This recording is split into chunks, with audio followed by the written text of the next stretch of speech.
नमस्कार। Public news में आपका स्वागत है। मैं हूं कुमार अमिताभ। आज हम बात करेंगे पंजाब में बन रही स्थितियों की।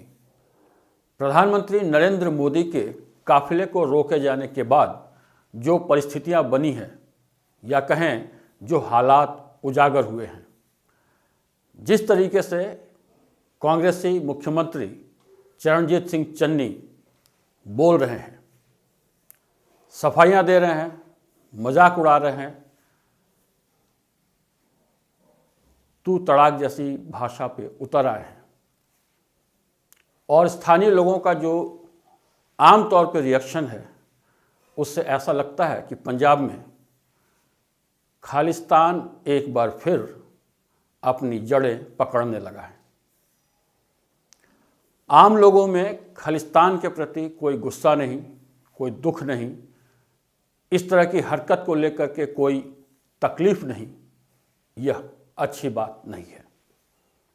ऐसा लग रहा है कि पंजाब में पुनः एक बड़े वर्ग में खालिस्तानी अपनी जगह बनाते जा रहे हैं।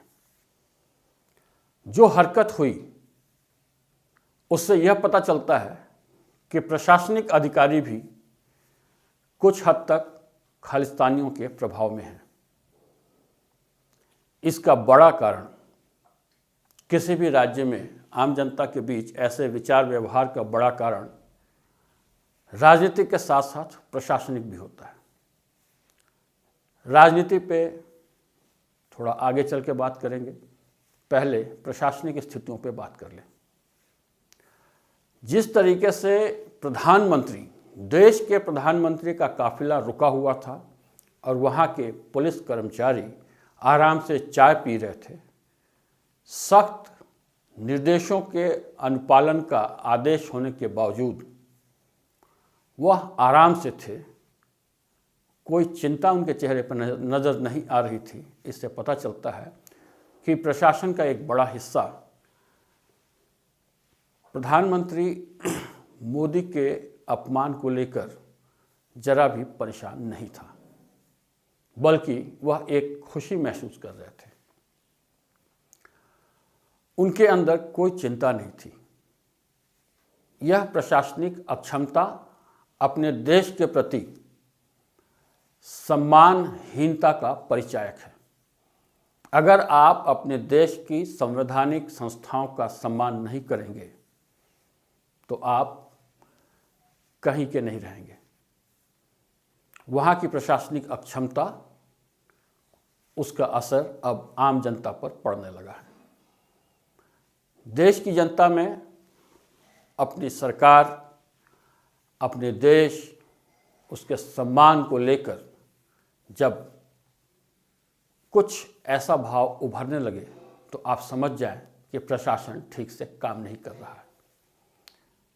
इसका बड़ा कारण शिक्षा का अभाव भी होता है। शिक्षा का अभाव का केवल यह मतलब नहीं कि स्कूली शिक्षा।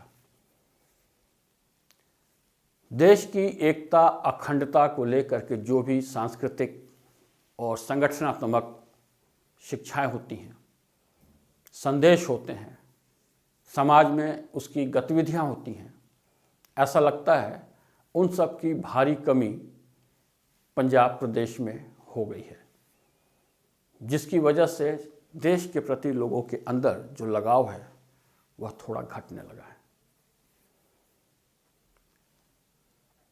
एक कहावत है कि जब तक चोर चोरी करते हैं तब तक बहुत चिंता की बात नहीं, स्थितियां काबू में आ सकती हैं। लेकिन जब लोग चोरी करने लगे तो एकदम सतर्क हो जाना चाहिए, क्योंकि फिर उन्हें रोक पाना बहुत मुश्किल होता है। आज उन्हीं परिस्थितियों को हम पंजाब में देख पा रहे हैं। आतंकवादी जब तक देश विरोधी गतिविधियों में या अपने संवैधानिक संस्थाओं के अपमान में लगे होते हैं तब तक बहुत खतरा नहीं होता। लेकिन जब आम लोग उन गतिविधियों में समर्थन करने लगे, उनके साथ खड़े होने लगे या ऐसी घटनाओं के खिलाफ उठ न खड़े हों, उनके अंदर रोष न पनपे, तो समझिए पानी नाक के ऊपर जा चुका है। भारत सरकार को सजग हो जाना चाहिए और तत्काल इस पर कार्रवाई की तैयारी करनी चाहिए। बड़े अफसोस के साथ कहना पड़ता है कि खालिस्तानियों की, जिन्हें पाकिस्तानियों और चीनियों का भी समर्थन प्राप्त है, वो हरकतें जो सिखों को हिंदू समाज से तोड़ रही हैं, एक हद तक कामयाबी की ओर बढ़ रही हैं। अफसोस इसलिए कि सिख समाज हिंदू समाज का ही अंग है। सिख समाज हमारे सरदार हैं। हर घर से बड़े बेटे को सिख समाज में शामिल किया गया था कि वह मुगलिया आक्रांताओं से हिंदू समाज को बचाएंगे। ये उनका जिम्मा था और हिंदू समाज की रक्षा का उनका दायित्व था। ये अहर्निश दायित्व था।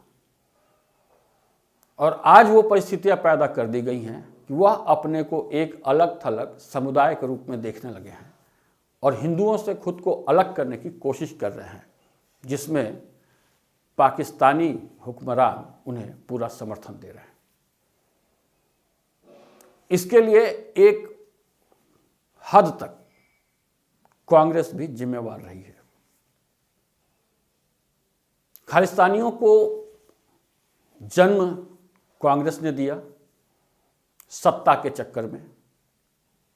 खालिस्तानियों के बड़े नेता भिंडरावाले उनको शह दी, बढ़ाया, हर तरीके से उनका सहयोग किया ताकि वो पंजाब में चल रहे अकाली सत्ता को खत्म करने में कांग्रेस की मदद कर सके। और हालात यह हो गई कि भिंडरावाले पूरे देश के लिए खतरा बन गए। उसके बाद वही कांग्रेस जिसने उन्हें सहायता दी, समर्थन दिया, बढ़ाया, पाला, उनके खिलाफ हो गई और इस हद तक खिलाफ हुई कि पूरी सिख कौम को परेशान कर दिया। सबसे बड़े गुरुद्वारे पर भी टैंक लेकर चढ़ गई। हालात इतने खराब हुए कि इस देश में 84 जैसे कांड हुए। 1984 के दंगे सबको याद होंगे। सिख समाज और हिंदू समाज के बीच इस तरीके से भेदभाव बढ़ा कि देश टुकड़े होने की कगार पे था।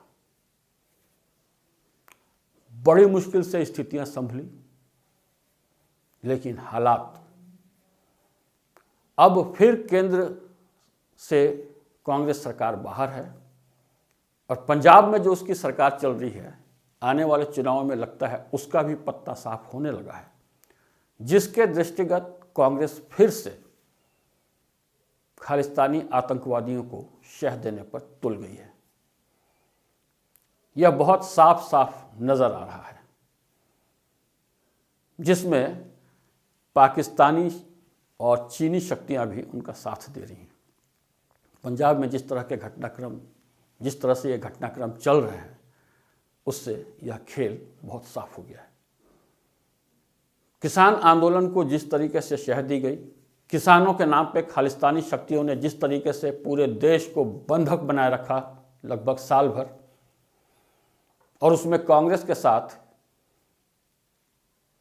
करेला नीम चढ़ा, यानी एक तो कांग्रेस, ऊपर से आप, उसने भी पीछे से गुप्त रूप से उन खालिस्तानियों की खूब सहायता की। और अब वह पंजाब में इलेक्शन जीतने के लिए खालिस्तानियों का हाथ पकड़कर आगे बढ़ रही है। उनसे हाथ मिलाकर वह पंजाब में सत्ता में आना चाहती है। और ऐसी पार्टी का वहाँ सत्ता में आना इस देश की एकता अखंडता के लिए कितना खतरनाक होगा, इसे हमें समझ लेना चाहिए। उम्मीद है भारत सरकार इस बात को गंभीरता से लेगी और इसके लिए समुचित कार्रवाई करेगी, ताकि जो देश अपने पुराने गौरव को प्राप्त करने की दिशा में आगे बढ़ रहा है, वह आराम से आगे बढ़े और विकास की ऊंचाइयों को छुए। धन्यवाद। जय हिंद।